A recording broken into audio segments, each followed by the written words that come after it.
Hello everyone, welcome to my channel. आज हम देखेंगे 3 फेस इंडक्शन मोटर। ठीक है, इससे पहले हमने देख लिया है सिंगल फेस इंडक्शन मोटर, क्यों वो सेल्फ स्टार्टिंग नहीं होती है। ठीक है, उसके बाद हमने देखा था 2 phase induction motor. 2 phase induction motor में भी मैंने आपको बताया था कि रोटेटिंग फ्लक्स कैसे होता है और बिना रोटेटिंग फ्लक्स के आपका जो रोटर है वो मूवमेंट नहीं कर सकता। ठीक है, आपका बाहर एक होता है स्टेटर और एक अंदर होता है आपका रोटर। स्टेटर में हम अपना सिग्नल देते हैं, जो भी सप्लाई देते हैं हम देते हैं स्टेटर को। रोटर को हम डायरेक्टली कुछ नहीं देते। ठीक है, स्टेटर में जो हमने सिग्नल दिया है, जो भी हमने सप्लाई दी है, उसकी वजह से जो फ्लक्स जनरेट होता है स्टेटर में, उस फ्लक्स के कारण इस रोटर में जो करंट इंड्यूस होता है, ठीक है, क्योंकि वो जो फ्लक्स होगा बीच में जो है वो पूरा एयर गैप है, बीच में कुछ भी नहीं है, बीच में एयर है। तो ये जो स्टेटर के अराउंड जो भी मैग्नेटिक फील्ड है, जब वो रोटर के कंडक्टर से कट करेगी, ठीक है, रोटर जो भी आपका बीच में पार्ट होगा रोटर, बाहर आपका स्टेटर, तो जब उसकी मैग्नेटिक फ्लक्स बाहर वाले के अंदर के रोटर के साथ कट करेगी तो आपका जो रोटर है उसमें करंट इंड्यूस होगा। और उसकी वजह से करंट इंड्यूस होने की वजह से, क्योंकि वो मैग्नेटिक फील्ड में है, तो वो भी अपने आप में एक मूवमेंट लेके आएगी। तो वो मूवमेंट कैसे लेके आती है? वो बिना रोटेटिंग फ्लक्स के नहीं आ सकता। आपका रोटेटिंग फ्लक्स होना ज़रूरी है, मतलब एक रोटेटिंग मैग्नेटिक फील्ड, ठीक है, जो कि किसके पास होगी? स्टेटर के पास। बिना रोटेटिंग मैग्नेटिक फील्ड के आप रोटर को नहीं घुमा सकते। ठीक है, एक रोटेटिंग मैग्नेटिक फील्ड होना ज़रूरी है। और अगर सिंपल रोटेटिंग मैग्नेटिक फील्ड, अगर एक फ्लक्चुएटिंग मैग्नेटिक फील्ड है, फ्लक्चुएटिंग मैग्नेटिक फील्ड मतलब सिंपल एक सिग्नल, सिंगल फेस, अगर मान लो एक सिग्नल है, तो ये सिग्नल अगर आपने सप्लाई बाहर के स्टेटर को दिया है, मान लो यहाँ पे आपने उसका पॉजिटिव टर्मिनल लगा रखा है, यहाँ पे नेगेटिव मान लेते हैं, यहाँ पे नॉर्थ पोल, यहाँ पे आपका साउथ पोल जनरेट हो रहा है, तो ये फ्लक्चुएट होता रहेगा, नॉर्थ साउथ, साउथ नॉर्थ, क्योंकि जब वेव ऊपर की तरफ जाएगी तो ये पॉजिटिव रहेगा, ये नेगेटिव रहेगा, तो यहाँ पे नॉर्थ पोल होगा, यहाँ पे साउथ पोल होगा। ठीक है, स्टेटर में जैसे ही ये रिवर्स, मतलब ये नीचे की तरफ आ गया तो यहाँ पे नेगेटिव हो जाएगा, यहाँ पे पॉजिटिव हो जाएगा, तो पोल्स आपके बदल जाएंगे। ठीक है, बट ये पोल्स बदलने से जो अंदर का रोटर है उसमें रोटेशन मूवमेंट नहीं आती है। ठीक है, आपके जो नॉर्थ साउथ पोल है ये कंटिन्यूस अगर ऐसे मूवमेंट करते रहेंगे, ठीक है, अभी जैसे यहाँ पे सिर्फ 2 जगह पे नॉर्थ साउथ, साउथ नॉर्थ, इस तरह से ये इंटरचेंज होते रहेंगे, तो आपका जो रोटर है कभी इधर कभी इधर कभी इधर, पर अच्छे से घूम नहीं पाएगा, वो कंफ्यूज रहेगा। क्योंकि कभी जैसे ही नॉर्थ पोल है मान लेते हैं, तो ये रोटर थोड़ा सा, अगर इसमें मैग्नेटिक जो भी फील्ड जनरेट होती है, जो भी करंट इंड्यूस होगा, वो कुछ मोमेंट के लिए होगा। तो आपको क्या करना है कि रोटर के अंदर कंटिन्यूस करंट इंड्यूस करके रखना है। ठीक है, तो ये जो फ्लक्चुएटिंग वाला जो आपका मैग्नेटिक फील्ड है, उस केस में रोटर में करंट कंटिन्यूस होता नहीं है, तो इसलिए वो कंटिन्यूस घूम भी नहीं पाता रोटर, क्योंकि आपके स्टेटर में जो मैग्नेटिक फील्ड है वो फ्लक्चुएट कर रही है। अगर आपको किसी रोटर को मूवमेंट करवानी है तो आपके ये कंसेप्ट है, तो आपको स्टेटर में एक जो मैग्नेटिक फ्लक्स होगा या जो मैग्नेटिक फील्ड होगी वो भी रोटेट करानी पड़ेगी। स्टेटर की मैग्नेटिक फील्ड जब रोटेट करेगी, स्टेटर नहीं, स्टेटर स्टेशनरी है, स्टेटर मूवमेंट नहीं करेगा, पर स्टेटर में जो भी आप सप्लाई दे रहे हो कुछ इस तरीके से देनी होगी कि आपका स्टेटर में मैग्नेटिक फील्ड रोटेट करने लगे। तो स्टेटर में जब आपकी मैग्नेटिक फील्ड रोटेट करने लगेगी, मतलब आपके नॉर्थ साउथ पोल ऐसे कंटिन्यूस मूवमेंट कर रहे होंगे, ठीक है, तो उस केस में आपका जो रोटर है वो घूमना शुरू होगा। ठीक है, तो आपका जो रोटर है वो घूमना क्यों शुरू होता है? ये फैराडेज लॉ, लेंज लॉ, इन सब पे डिपेंड करता है, और आपके कुछ रूल भी लगते हैं, फ्लेमिंग लेफ्ट हैंड रूल और फ्लेमिंग का राइट हैंड रूल, ये दोनों लगेंगे, वो हम बाद में देखेंगे। बट अभी मैं बेसिक जो आपको बता रहा हूँ, क्यों रोटर घूमने लग जाता है रोटेटिंग मैग्नेटिक फील्ड की वजह से, वो भी मैं आपको आगे बताऊंगा कि ऐसे क्यों आपका रोटर मूवमेंट करने लग जाता है। ठीक है, स्टेटर की मैग्नेटिक फील्ड रोटेट करने पर, वो हम बाद में देखेंगे। वो फैराडेज लॉ और लेंज लॉ पर डिपेंड करता है, वो आगे देखेंगे, और आपका फ्लेमिंग लेफ्ट हैंड रूल और राइट हैंड रूल भी हम आगे देखेंगे। ठीक है, बट अभी के लिए फिलहाल मैं आपको ये बता रहा हूँ कि फ्लक्चुएटिंग आपका नॉर्थ साउथ, साउथ नॉर्थ होने से आपका रोटर कभी मूवमेंट नहीं करेगा। आपका कंटिन्यूस एक मैग्नेटिक फील्ड रोटेट होनी चाहिए बाहर की तरफ, ठीक है, तभी आपका जो अंदर का रोटर है वो मूवमेंट करेगा। तो ये तो सिर्फ अभी मैंने स्टार्टिंग में आपको सिर्फ इतना समझाने के लिए। अब हम देखते हैं कि आपका जो मैग्नेटिक फील्ड है, सबसे पहले ये जान लेते हैं कि मैग्नेटिक फील्ड रोटेट कैसे करती है। ठीक है, मतलब मैंने जो बोल दिया है कि मैग्नेटिक फील्ड स्टेटर में जो होती है वो कंटिन्यूस रोटेट करनी चाहिए, पर वो रोटेट करती कैसे? मैग्नेटिक फील्ड आपकी रोटेट हो कैसे रही है? ठीक है, मतलब आपकी मैग्नेटिक फील्ड ऐसे ऐसे करके बाहर जो है, पहले यहाँ होगी, फिर यहाँ होगी, फिर यहाँ होगी, आपकी मैग्नेटिक फील्ड कंटिन्यूस स्टेटर में मूवमेंट कर रही है, चाहे क्लॉकवाइज चाहे एंटी क्लॉकवाइज। ठीक है, तो वो मूवमेंट हो कैसे रहा है? उसके मैग्नेटिक फ्लक्स के मूवमेंट स्टेटर पे होने के बाद आपका रोटर मूवमेंट करता है, पर मैग्नेटिक फ्लक्स स्टेटर में मूवमेंट कैसे कर रहा है वो समझना है। सबसे पहला हमारा कंसेप्ट वही है। हम पढ़ रहे हैं 3 फेज़ इंडक्शन मोटर, ठीक है। 2 फेज़ इंडक्शन मोटर मैंने आपको बता दिया, उसमें जो मैंने आपको कंसेप्ट बताया था सेम यहाँ पे भी वही कंसेप्ट लगेगा, बस वहाँ पे 2 सप्लाई थी, यहाँ पे 3 सप्लाई लगेगी, ठीक है। ये सब मैंने जो आपको बताया स्टेटर रोटर वाला जो कंसेप्ट है कि कंटिन्यूस एक मैग्नेटिक फील्ड होनी चाहिए, ठीक है, रोटेशनल मैग्नेटिक फील्ड होनी चाहिए, तभी आपका रोटर मूवमेंट करेगा। ये मैं आपको पहले भी बता चुका हूँ, फिर मैंने आज दोबारा आपको बताया है, ठीक है। तो आपका ये 3 फेज़ इंडक्शन मोटर जो है, पहले 2 सप्लाई होती थी 2 फेज़ में, सिंगल फेज़ में 1 ही सप्लाई होती थी, 3 फेज़ में 3 सप्लाई होती है, ठीक है। तो 3 फेज़ थोड़ा सा ज़्यादा बेटर है 2 फेज़ से, क्योंकि इसमें जो आपकी रिजल्टेंट मैग्नेटिक फ्लक्स होता है, ठीक है, रिजल्टेंट मैग्नेटिक फ्लक्स जो होता है वो 2 फेज़ सप्लाई वाले से ज़्यादा होता है, ठीक है। वो भी हम देखेंगे कैसे वो बाद में, पर अभी हम पहले देख लेते हैं कि हम 3 सप्लाई देंगे कैसे। ये देखिए हमारा बाहर स्टेटर है, अंदर हमारा रोटर है। मैंने यहाँ पे 3 लाइन बना रखी है, A B C, ये 3 सप्लाई की लाइन से, ठीक है। और एक है न्यूट्रल, न्यूट्रल मतलब जो नॉर्मली आपका नेगेटिव वाला जो पार्ट होगा। तो मैंने ए वाला जो पोर्शन, जो मैंने ए वाला सप्लाई जो यहाँ से मैंने लिया तार से, इस तार से ए सप्लाई मैंने यहाँ पे दिया रोटर पे, ठीक है। इसके अपोजिट मैंने न्यूट्रल दे दिया, ये मेरा एन ए यहाँ पे आप ये मत समझिए कि नॉर्थ पोल है, एन यहाँ पे न्यूट्रल है, ठीक है। ए सिग्नल का जो मेरा ए सप्लाई है उसका न्यूट्रल पार्ट मैंने यहाँ पे इसके अपोजिट में दे दिया। तो अगर यहाँ नॉर्थ जनरेट होगा तो यहाँ साउथ होगा, यहाँ साउथ होगा तो यहाँ नॉर्थ होगा, कुछ इस तरीके से। फिर मैंने जो बी सिग्नल है या बी सप्लाई, 3 सप्लाई दूंगा मैं। पहली सप्लाई मैंने दे दी है ए वाली, उसके बाद मैं दूसरी सप्लाई दे रहा हूँ बी वाली सप्लाई मैंने यहाँ पे दी है, ठीक है। और उसी के जस्ट अपोजिट मैंने न्यूट्रल भी दे दिया, सॉरी उसके जस्ट अपोजिट न्यूट्रल ये रहा, इसके अपोजिट ये रहा, ये अपोजिट में एक दूसरे के, ठीक है। और यहाँ पे ये अपोजिट था ए और एन ए, ठीक है।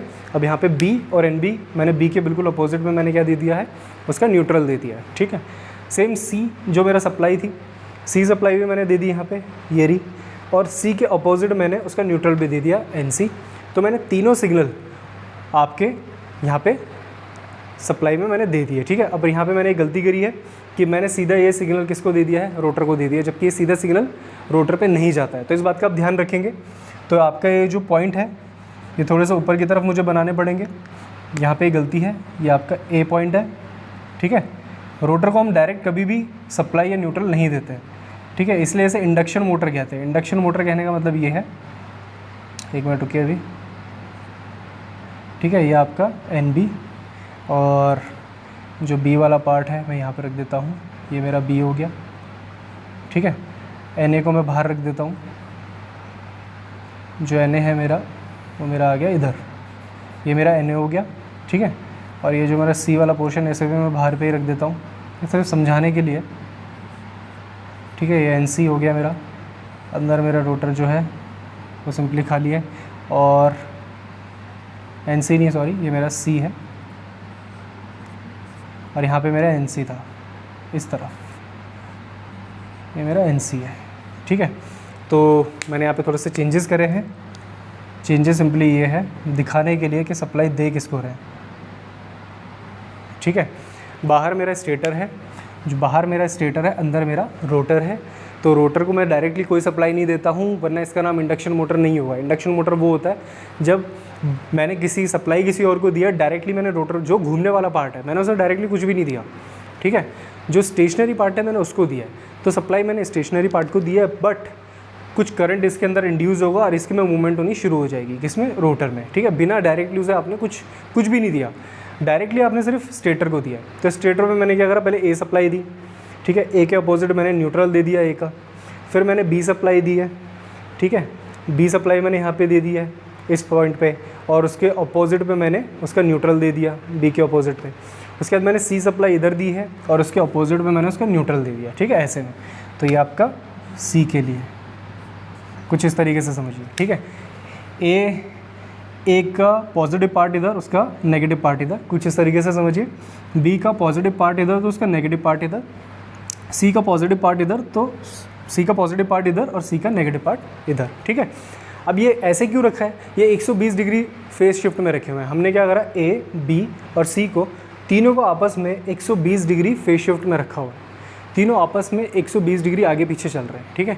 कौन आगे चल रहा है कौन पीछे चल रहा है वो अभी हम देखेंगे इस डायग्राम में कि कौन आगे चल रहा है। मेरे पे 3 सिग्नल है, ए बी सी, ठीक है। आप यहाँ पे टोटल 6 देख रहे हैं, ठीक है, पर ये 6 इसमें से 3 तो उनके पॉजिटिव पार्ट हो गए और जो 3 बचे हुए हैं वो उनके नेगेटिव पार्ट हो गए। ठीक है, जैसा आपको पता है एक ऑल्टरनेटिंग सिग्नल होता है, उसका पॉजिटिव नेगेटिव दोनों पार्ट होता है। ठीक है, तो इस तरह से मैंने आपको A B C और वैसी Na, उसके अपोजिट में Na और B के अपोजिट में NB और C के अपोजिट में NC, ये मैंने न्यूट्रल भी लगा दिया। ठीक है, तो ये एक तरह से पोल्स जनरेट हो रहे हैं। अब ये जो पोल्स है ये रोटेट करेंगे। ठीक है, कैसे ये रोटेट कर रहे हैं, किस तरह से रोटेशनल मैग्नेटिक फ्लक्स देने वाला है स्टेटर मेरा, वो हम देखेंगे। ध्यान दीजिएगा, मैं अभी फिर बता रहा हूँ, मैंने रोटर को डायरेक्ट कुछ नहीं दिया है। रोटर को हम कभी भी कुछ नहीं देंगे डायरेक्टली, हम सीधा किसको देंगे, स्टेटर को। स्टेटर एक स्टेशनरी पार्ट है जो कि मूवमेंट नहीं करता है। रोटर एक ऐसा पार्ट है जो रोटेशनरी है, जो रोटेट करेगा। ठीक है, बट डायरेक्टली उसे कुछ नहीं मिलेगा, वो उसमें इंड्यूस होगा और फिर वो रोटेट करेगा। ठीक है, तो वो हम लॉ और जो बाकी है वो हम आगे देखेंगे। अभी स्टार्टिंग में मैंने आपको ये समझा दिया है। अब हम देखते हैं कि जो मेरे तीनों सिग्नल है ABC वो कहाँ है। ठीक है, सबसे पहले मैं आपको इसी छोटे से डायग्राम में बता देता हूँ, फिर इस डायग्राम में बताऊँगा। जो मेरा A है वो B से लीड कर रहा है 120 डिग्री से। जो मेरा A है वो B सिग्नल से 120 डिग्री से लीड कर रहा है। जो मेरा B है वो C से 120 डिग्री से लीड कर रहा है। और अगर मैं बात करूँ A C से 240 डिग्री से लीड कर रहा है। ठीक है, क्योंकि अगर A B से 120 डिग्री से लीड कर रहा है और B भी C से 120 डिग्री से लीड कर रहा है, तो ऑब्वियसली A भी C से 240 डिग्री से लीड करेगा ही करेगा। ठीक है, क्योंकि जो A है वो B से 120 डिग्री आगे चल रहा है, B C से 120 डिग्री आगे चल रहा है, तो ऑब्वियसली A C से 240 डिग्री आगे चलेगा। ठीक है, ये तो अंडरस्टूड है, सिंपल है। तो इस तरीके से इन सब में फेज डिफरेंस है और इस तरह से मैंने ये बना दिया आपका डायग्राम। यहाँ पे हम सिग्नल में देखेंगे कि किस तरह से सिग्नल में आपको समझ आएगा। अब यहाँ पे देखिए ध्यान से, ये मैंने तीनों सिग्नल बना रखे हैं। ठीक है, A B C तीनों सिग्नल है। अब मैंने यहाँ पे मेंशन भी कर रखा, डार्क ब्लैक जो है वो है सिग्नल A, जो डार्क वाली लाइन आपको दिख रही है वो है सिग्नल A। जो डॉटेड ब्लैक है, ये जो डैश डैश वाली लाइन आपको दिख रही है सिग्नल B, और जो डार्क ब्लू है वो है सिग्नल मेरा C। ठीक है, मैंने अलग अलग इंस्टेंट लिए हैं, आपको मैं सिर्फ ये समझाने जा रहा हूँ। हमारा जो भी चल रहा है टॉपिक अब वो ये शुरू हो रहा है कि आपका जो स्टेटर होता है उसमें रोटेटिंग मैग्नेटिक फ्लक्स कैसे जनरेट होता है। ठीक है, आपका रोटेटिंग मैग्नेटिक फील्ड उस स्टेटर में आती कैसी है। रोटेटिंग मैग्नेटिक फील्ड आने के बाद ही रोटर मूवमेंट करेगा। रोटेटिंग मैग्नेटिक फील्ड किस में आएगी, स्टेटर में, ना कि रोटर में। ठीक है, रोटेटिंग मैग्नेटिक फील्ड आएगी स्टेटर में, पर रोटर स्टेटर को देख के मूवमेंट करेगा, स्टेटर को देख के नहीं, स्टेटर की जो मैग्नेटिक फील्ड रोटेट हो रही है उसको देख के मूवमेंट करेगा। ठीक है, तो इस चीज़ को हम ध्यान से समझेंगे अभी कि स्टेटर में रोटेटिंग मैग्नेटिक फील्ड जनरेट कैसे हो रही है। ठीक है, स्टेटर में रोटेटिंग मैग्नेटिक फील्ड जनरेट कैसे हो रही है वही हमें समझना है। तो मैंने 3 सिग्नल की सप्लाई उसमें दे दी है, किसमें, स्टेटर में। अब हम देखेंगे, अब इसमें हम समझ रहे हैं कि किस तरह से रोटेटिंग मैग्नेटिक फील्ड जनरेट होती है। अब यहाँ पे A signal, B signal, C signal मैंने तीनों आपको बता दिए हैं। अब कौन आगे चल रहा है कौन पीछे चल रहा है इस डायग्राम से भी देख सकते हैं। ठीक है, सिंपली देखो, जो A है, अच्छा मैंने अलग अलग इंस्टेंट भी बना रखे हैं यहाँ पे, 0 डिग्री, 60 डिग्री, 120 डिग्री, 180, 240, 300, 360, मैंने 60-60 डिग्री का गैप ले रखा है और आपको अलग अलग इंस्टेंट पे ये जो डिग्रीज़ हैं इन डिग्रीज़ पे बताऊँगा कि आपका मैग्नेटिक फ्लक्स रोटेट कैसे हो रहा है। ठीक है, तो सबसे पहले 0 डिग्री की बात करते हैं। तो 0 डिग्री पे अगर आप ध्यान से देखें, ठीक है, तो जो मेरा A है वो राइज़ कर रहा है। ठीक है, मतलब उसकी 0 डिग्री पे वैल्यू 0 है। ठीक है, तो मैं बस आपको अभी ये बता रहा हूँ कि कौन आगे पीछे चल रहा है। ठीक है, कितने से। तो जो मेरा A है उसने यहाँ से स्टार्ट होना शुरू किया और वो 0 पे है अभी। ठीक है, तो जो मेरा B है उसका पहला 0 कहाँ पे आ रहा है, जब वो राइज़ कर रहा है ऊपर की तरफ, तो उसका यहाँ पे आ रहा है। ठीक है, वो कौन सी डिग्री पे आ रहा है, 120 पे। जो मेरा B है डॉटेड लाइन वाला, वो 0 पे कब आ रहा है, वो यहाँ पे जाके आ रहा है। ठीक है, वो भी राइज़ कर रहा है, A यहाँ पे राइज़ कर रहा है। ठीक है, तो वो 0 डिग्री पे है। ठीक है, मतलब A की 0 डिग्री पे वैल्यू 0 है, B की 0 वैल्यू कौन सी डिग्री पे जाके आ रही है, राइज़ करते वक्त, वो आ रहा है 120 डिग्री पे। तो इसका मतलब जो B है वो लैग कर रहा है कितना, 120 डिग्री से। किससे, A से, क्योंकि जो वैल्यू B ने 120 डिग्री पे जाके पाई वो A ने 0 पे ही पा ली थी, 0 डिग्री पे। ठीक है, तो इसका मतलब ऑब्वियसली A आपका लीड कर रहा है और B आपका लैग कर रहा है। अब आ जाते हैं C पे। तो अब ध्यान से देखिए, जो C है वो अपनी जो वैल्यू है 0 वो कहाँ पे पा रहा है। ठीक है, पाने को तो यहाँ पे भी पा रहा है, तो ये राइजिंग पल्स नहीं है। ठीक है, ये आपकी नीचे की तरफ जाने वाली पल्स है। तो मुझे राइजिंग पल्स में देखना है, क्योंकि मैंने A में भी राइजिंग पल्स के लिए देखा था, B में भी राइजिंग पल्स के लिए देखा था, तो C के लिए भी मैं राइजिंग पल्स वाला ही सबके लिए सेम पैरामीटर रखूँगा, सोचूंगा। ठीक है, ऐसा नहीं कि किसी के साथ कुछ अलग तरीके से बिहेवियर लूँगा और किसी का कुछ अलग तरीके से। तो C भी देखिए 0 पे कब आ रहा है, यहाँ पे भी आ रहा है, यहाँ पे भी आ रहा है, पर मैं ये वाली बात नहीं करूँगा, मैं इसकी बात करूँगा। ठीक है, क्योंकि राइजिंग पल्स है ऊपर की तरफ जाती हुई, तो ये ऊपर की तरफ जाने वाली है। तो यहाँ पे जो आ रहा है ये 240 डिग्री पे आ रहा है, ठीक है। तो इसका मतलब जो सी है और बी का आ रहा था 120 डिग्री पे, इसका मतलब सी बी से 120 डिग्री लैग कर रहा है, और वही सी ए से 240 डिग्री लैग कर रहा है, जो कि मैंने आपको यहाँ पे भी समझाने की कोशिश करी थी अभी कि ए बी से 120 डिग्री आगे है, बी सी से 120 डिग्री आगे है, तो सी ए से 200 जो ए सॉरी सी ए से नहीं, ए सी से 240 डिग्री आगे है। सिंपल ऐसे क्लॉकवाइज देखिए अगर मैं बात करूँ तो यहाँ पे जो एंगल बन रहा है 120 डिग्री बन रहा है, तो ए जो है वो बी से 120 डिग्री आगे है, ठीक है। यहाँ पे सी अगर मैं रेफरेंस मानूँ तो मुझे बी तक जाने के लिए एंटी क्लॉकवाइज जाना पड़ेगा, तो 120 डिग्री इसका मतलब बी सी से आगे। उसके लिए अगर मुझे सी से ए तक जाना है तो मुझे कम से कम एंटी क्लॉकवाइज 240 डिग्री जाना पड़ेगा। इसका मतलब जो ए है वो सी से 240 डिग्री आगे है। जब भी हम एंटी क्लॉकवाइज जाते हैं हम लीड की बात करते हैं, ठीक है। रेफरेंस होता है जहाँ से आप जाते हो, ठीक है, और हम लीड की बात करते हैं जब भी एंटी क्लॉकवाइज होता है। क्लॉकवाइज में हम लैग की बात करते हैं कि कौन पीछे है, ठीक है। तो यहाँ पे जो ए है वो लीड कर रहा है सी से 240 डिग्री, जो कि मैंने आपको यहाँ पे भी समझा दिया कि सिंपली ए की जो ज़ीरो वैल्यू है वो 0 डिग्री पे आ रही है, और सी की जो ज़ीरो वैल्यू है वो 240 डिग्री पे आ रही है, ठीक है। वैसे तो उसकी यहाँ पे भी आ रही है 60 पे भी, पर वो नीचे जा रहा है। मैं जब सबके लिए मैं ऊपर जाती हुई ले रहा हूँ तो इसके लिए भी ऊपर जाता हुआ पार्ट लूँगा, ठीक है। तो यहाँ पे भी जो इसकी ज़ीरो वैल्यू आ रही है वो 240 डिग्री पे आ रही है। इसका मतलब जो सी है वो ए से 240 डिग्री पीछे चल रहा है, और सी बी से 120 डिग्री पीछे चल रहा है, और बी ए से 120 डिग्री पीछे चल रहा है, ठीक है। तो इसमें सबसे आगे कौन चल रहा है? आपका सिग्नल ए, और उसके पीछे कौन चल रहा है? सिग्नल बी, और सबसे आखिरी में कौन चल रहा है? सिग्नल सी, ठीक है। तो ये आपका जो मैंने बना रखा है ये डायग्राम, ये आपका जो है ये आपका मैग्नेटिक फ्लक्स है, जो कि ए बी सी तीनों का है, ठीक है। अब तीनों का जो मैग्नेटिक फ्लक्स है, क्योंकि सिंपली आपको पता ऑल्टरनेटिंग सिग्नल आता है, ऑल्टरनेटिंग सिग्नल जब भी आएगा तो मैग्नेटिक फ्लक्स जनरेट होगा, ठीक है। तो मैग्नेटिक फ्लक्स भी आपका ऑल्टरनेटिंग ही होगा।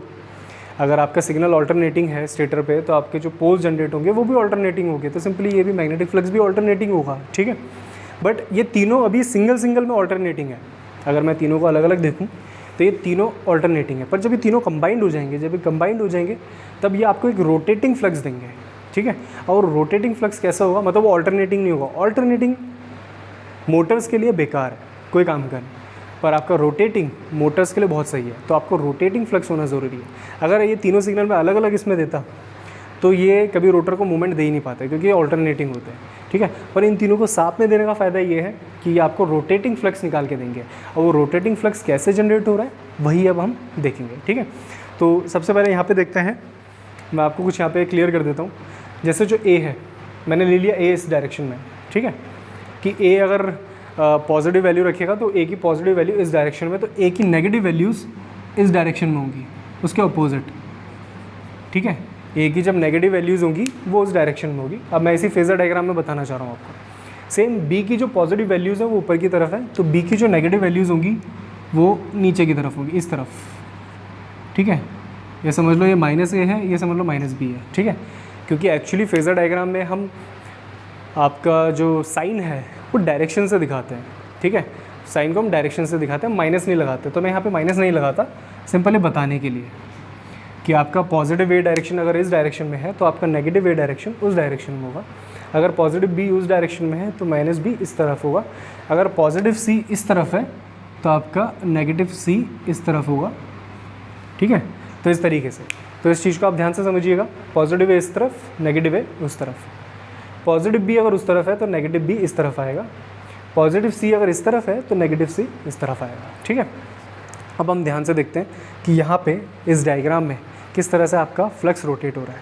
तो सबसे पहले 0 डिग्री की बात करें, मैं अलग अलग इंस्टेंट पे लूँगा, आपको समझ आएगा रिजल्टेंट फ्लक्स किस तरफ जा रहा है, और आपको पता चलेगा कि जो रिजल्टेंट फ्लक्स है वो रोटेट कर रहा है। जैसे हमने 2 फेस अप्लाई में देखा था, तो ये आपका 0 डिग्री है।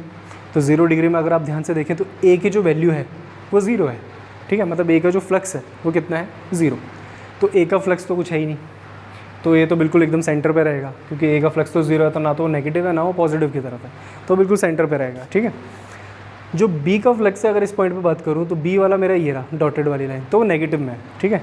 तो यहाँ पे जो उसकी वैल्यू है वो है -√3/2, ठीक है, -√3/2 φm, ठीक है। अब ये φm क्या है वो मैं आपको बता रहा हूँ। देखिए φm सिंपल ये है कि जो एक्स एक्सिस है, सॉरी ये वाई एक्सिस है, ये फाई के लिए, फ्लक्स के लिए, तो इनका जो मैक्सिमम पीक होता है उसे फाई एम बोलते हैं, ठीक है, वो है आपका फाई एम, ठीक है।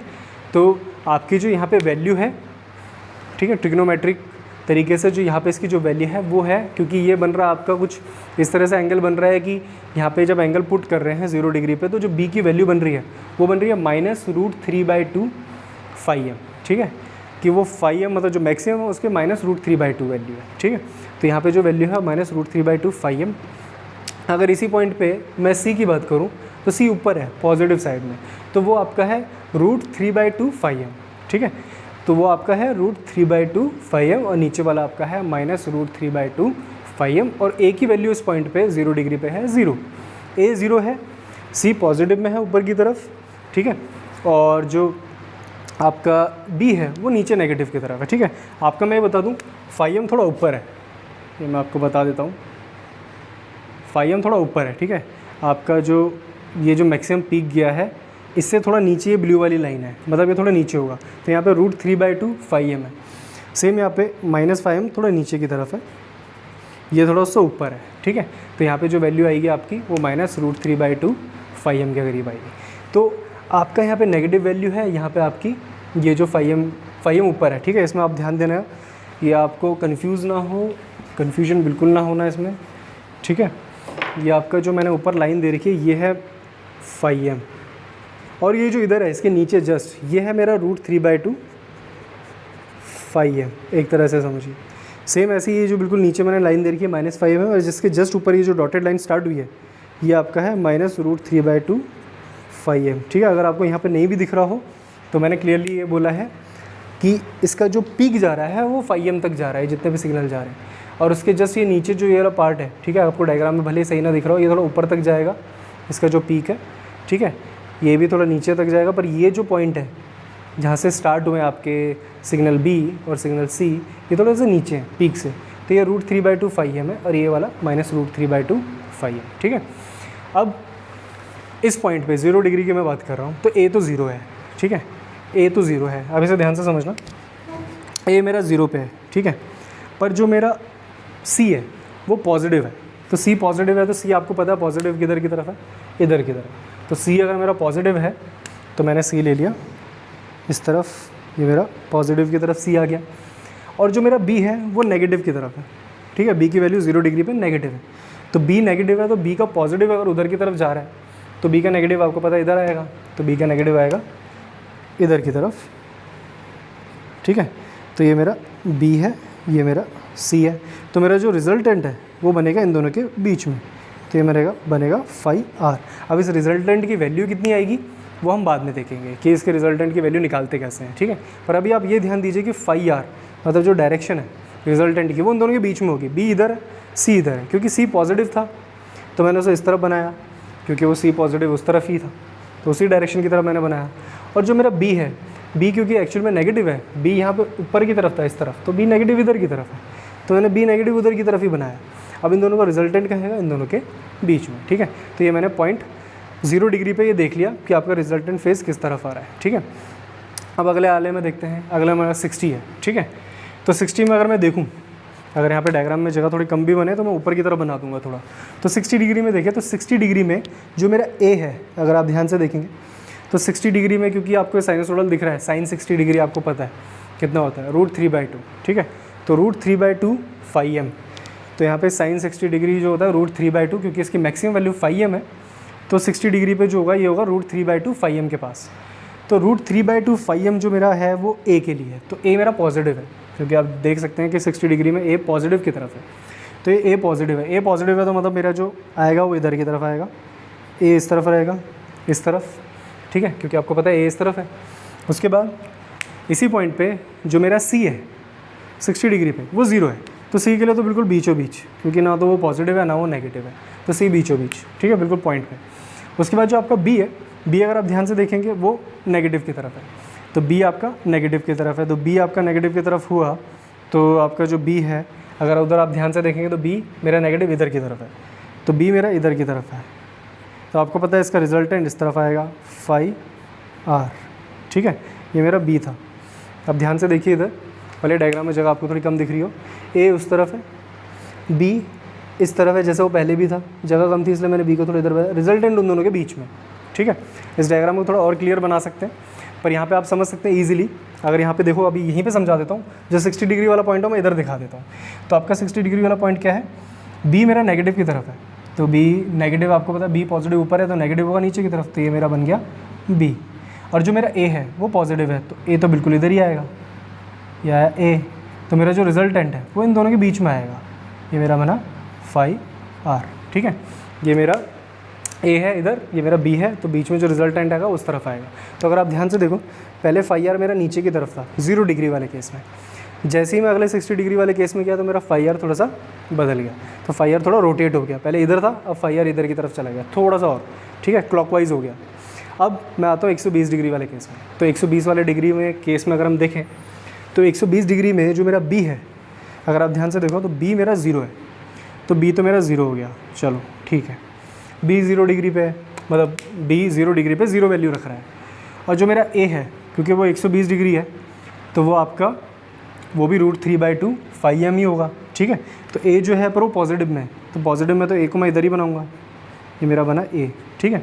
और जो मेरा सी है, सी को अगर हम ध्यान से देखें तो सी मेरा जो जा रहा है वो 120 डिग्री में नेगेटिव की तरफ जा रहा है, ठीक है।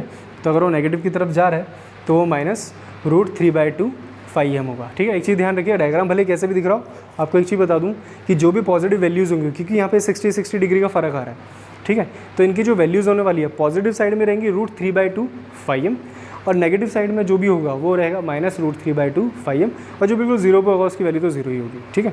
पर जो भी आपको पॉजिटिव में दिखेगा इन एंगल्स पे वो √3/2 की फॉर्म में दिखेगा, ठीक है, उसकी वैल्यू वही होगी। और जो नीचे की तरफ आपको दिखेगा, ठीक है, तो उसकी जो वैल्यू होगी, अगर नीचे की तरफ मैं इस पॉइंट पे बात करूँ तो इसकी वैल्यू होने वाली है -√3/2 फाई एम, और इसकी बात करूँ अगर इस पे तो वो होगी √3/2 फाई एम, ठीक है। तो इस चीज़ का यहाँ पे ध्यान रखना, जो समझाने के लिए आपके लिए। तो ए मेरा जो है, अगर मैं 120 डिग्री की बात करूँ तो ए मेरा पॉजिटिव है, तो मैंने इस तरह बना दिया। बी मेरा 0 है, क्योंकि आप देखते हैं बी 0 है। सी मेरा नेगेटिव की तरफ है, सी नेगेटिव की तरफ है, इसका मतलब सी का नेगेटिव है उधर की तरफ, ऊपर की तरफ, तो मेरा सी बनेगा इस तरफ। तो मेरा जो फाई आर है वो उन दोनों के बीच में बनेगा, ये मेरा बनेगा फाई आर, ठीक है। मैं यहाँ पे फिर से बता देता हूँ आपको कि किस तरीके से यह हमको लेना है।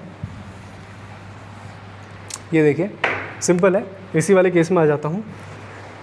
अगर इसकी बात करें तो मेरा जो 120 डिग्री पे जो ए है वो पॉजिटिव है, तो ए पॉजिटिव है तो मैं इसे बनाऊँगा इस तरफ, ठीक है। ये मेरा ए हो गया पॉजिटिव, ठीक है, ये मेरा है ए, तो मैंने इसे बना दिया ए, ठीक है। उसके बाद ए पॉजिटिव की तरफ है। सी जो है वो 120 डिग्री पे नेगेटिव की तरफ है, ब्लू वाली लाइन, सी नेगेटिव में है। नेगेटिव में है तो मतलब वो नेगेटिव के लिए मुझे पता है मुझे किस तरफ बनाना है, मुझे इस तरफ बनाना है, ऊपर की तरफ, थोड़ा सा इधर की तरफ, तो ये मैंने बना दिया सी। तो मेरा जो फाई आर है रिजल्टेंट वो इन दोनों के बीच में ही आएगा, फाई आर, ठीक है। और जो बी है, बी तो एक्चुअली में 0 है, तो वो तो बीच में ही रहेगा, तो मेरा जो बी था उस पॉइंट पे 0 पे था, इसलिए आपका फाई आर इधर। अब ध्यान से देखिए, पहले फाई आर मेरा नीचे था, फिर फाई आर मेरा थोड़ा इधर शिफ्ट हुआ, अब फाई आर मेरा थोड़ा और इधर शिफ्ट हो गया, ठीक है। अभी पूरा ऊपर नहीं आया, पर आप ध्यान से देखेंगे तो उसके एंगल जो है वो क्लॉकवाइज बढ़ते जा रहे हैं, ठीक है। अब मैं 180 डिग्री पे आता हूँ, तो इस 180 डिग्री पे ध्यान से देखिए, ए की वैल्यू 0 है, 180 डिग्री पे ए की वैल्यू 0 है, पर बी पॉजिटिव में है और सी नेगेटिव में है। बी पॉजिटिव में तो इसका मतलब वो √3/2 फाई एम है, और बी नेगेटिव में इसका मतलब सी नेगेटिव में है, इसका मतलब वो -√3/2 फाई एम, ठीक है। दोबारा बता देता हूँ, 180 डिग्री पे ए 0 है, बी पॉजिटिव साइड में है तो वहाँ पे उसकी वैल्यू होगी √3/2 फाई एम, सी नेगेटिव में है तो इसलिए वहाँ पे उसकी वैल्यू होगी -√3/2 फाई एम, ठीक है। तो इसका भी अगर मैं बनाऊँ, अगर चलिए पहले यहीं पे बना के देख लेते हैं, ठीक है। तो यहाँ पे अगर मैं बनाता हूँ तो ए तो 0 है, ठीक है, पर बी की जो वैल्यू है वो पॉजिटिव में है, तो बी की वैल्यू अगर पॉजिटिव में है तो बी का पॉजिटिव आपको पता है इधर जाता है, ठीक है, थोड़ा सा इधर की तरफ, ये मेरा गया बी का पॉजिटिव, ठीक है। ए तो 0 है तो उसे मैंने वहीं लगा दिया, पर जो मेरा सी है वो नेगेटिव में है। अब सी का नेगेटिव आपको पता है, सी का नेगेटिव जाता है इधर की तरफ, तो सी का नेगेटिव अगर इधर की तरफ जाता है, ठीक है, ये मेरा सी है, तो फाई आर क्या जाएगा दोनों के बीच में, रिजल्टेंट फ्लक्स फाई आर, तो रिजल्टेंट फ्लक्स दोनों के बीच में, तो इसका मतलब जो पहले अभी इधर था अब इधर जाने वाला है, मतलब रिजल्टेंट फ्लक्स अब इस बार ऊपर की तरफ आएगा, ठीक है। तो आप देखिए ध्यान से, आपका रिजल्टेंट फ्लक्स रोटेट होता जा रहा है, पहले नीचे, फिर थोड़ा इधर, फिर थोड़ा इधर, अब ये सीधा ऊपर आ गया। अब मैं 240 डिग्री पे आता हूँ। 240 डिग्री पे आप ध्यान से देखेंगे तो मेरा जो सी की वैल्यू है वो 0 पे, ठीक है, और जो ए है वो नेगेटिव में है और बी पॉजिटिव में है, ठीक है। और जो नेगेटिव में होगा वो कितना होगा -√3/2 φm, और जो पॉजिटिव में होगा वो कितना होगा √3/2 φm, ठीक है। अब मेरा सी तो 0 है, तो मैं दोबारा बनाता हूँ, सेम यहीं पे बना के देख लेते हैं। मैं वहाँ पे डायरेक्टली अब φr बना के दिखाऊंगा क्योंकि वहाँ पे जगह कम है। तो मेरा यहाँ पे 240 डिग्री में सी तो 0 है, तो वो तो बिल्कुल पॉइंट पे रहेगा, पर जो बी है वो पॉजिटिव में है। बी पॉजिटिव आपको पता है किधर बनेगा, इधर की तरफ, तो मैंने बी पॉजिटिव इधर बना दिया, ये मेरा बन गया बी, ठीक है, ये मेरा बी बन गया, ठीक है, ये मेरा बी बन गया। उसके बाद उस पॉइंट पे अगर आप ध्यान से देखें तो मेरा ए नेगेटिव है, और ए नेगेटिव होने का मतलब क्या है कि ए नेगेटिव है मतलब उस तरफ, तो ए नेगेटिव है तो मतलब इस तरफ, ये आपका ए है, तो अगर ये ए है तो φr तो इन दोनों के बीच में आएगा, तो ये मेरा φr आ गया इन दोनों के बीच में, ठीक है, ये φr आ गया इन दोनों के बीच में। अगर इसे मैं थोड़ा ढंग से बनाऊँ, ठीक है, आप होप सो समझ आ रहा आपको, ठीक है। तो ए मेरा नीचे की तरफ इधर की तरफ था, ठीक है, मार्कर भी ठीक से नहीं चल रहा अभी, तो ए इस तरफ है, बी उस तरफ है, और φr उसके बीच में आ रहा है, ठीक है। तो φr आपका अगर आ रहा है तो ये इधर था, अब आपका φr किधर की तरफ हो रहा है, अगर आप ध्यान से देखें तो वो इधर की तरफ हो रहा है, ये मेरा φr, ठीक है, ये 240 डिग्री में, तो आपका रोटेट होता जा रहा है। मैं आपको ये बताना चाह रहा हूँ कि जो आपका φr है वो रोटेट हो के इस डिग्री पे 360 पे वापस से पूरा इधर आ जाएगा, जहाँ पे उसने स्टार्ट किया था 360 डिग्री पे वहीं पे ख़त्म करेगा, ठीक है।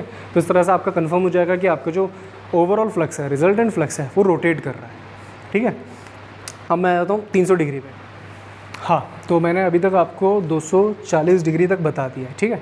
मैंने यहाँ से जो बाकी सिग्नल्स थे ए सी बी जो भी थे उनका ए सी वो वाला पार्ट हटा दिया। मैं सिंपल आपको यहाँ पे रिजल्टेंट दिखा रहा हूँ कि पहले आपका रिजल्टेंट नीचे था, फिर इधर गया, फिर ऐसे हुआ, फिर ऐसे हुआ, फिर ऐसे हुआ, अब ऐसे ऐसे करके वापस से ये नीचे की तरफ आ जाएगा। तो इस तरह से पूरा का पूरा 360 डिग्री रोटेशन में आपको इस वीडियो में दिखा दूंगा कि किस तरह से आपका मैग्नेटिक फ्लक्स जो होता है वो रोटेट होता है, ठीक है, रिजल्टेंट।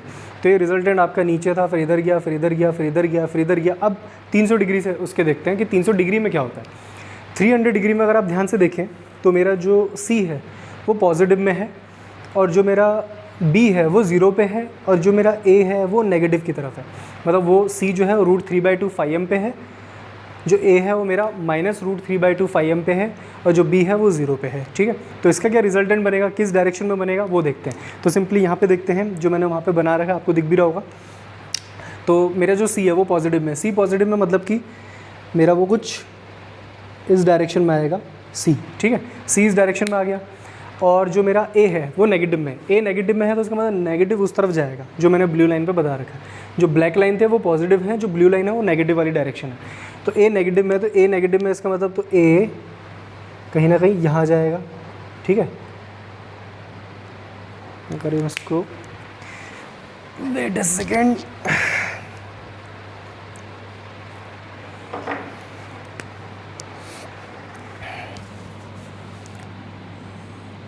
ठीक है। तो मेरा ए इस तरफ जाएगा, सी नीचे की तरफ है, तो आप देखेंगे रिजल्टेंट जो होगा वो, अगर ये इधर की तरफ जा रहा था, पहले तो रिजल्टेंट इधर की तरफ जा रहा था, अभी मेरा जो नया रिजल्टेंट बनने वाला वो कैसे बनेगा, ए नेगेटिव है तो मैंने उस तरफ बनाया, सी इधर की तरफ है, इसे मैं थोड़ा इधर और बना सकता हूँ, थोड़ी सी जगह मिल जाएगी मुझे रिजल्टेंट बनाने के लिए। ये मैंने सी बनाया, तो मेरा रिजल्टेंट दोनों के बीच में आएगा φr। तो मेरा जो φr बनेगा वो ध्यान से देखेंगे तो वो इधर की तरफ बनेगा φr। तो आप ध्यान से देखेंगे तो आपका फिर से रोटेट हो गया रिजल्टेंट वाला।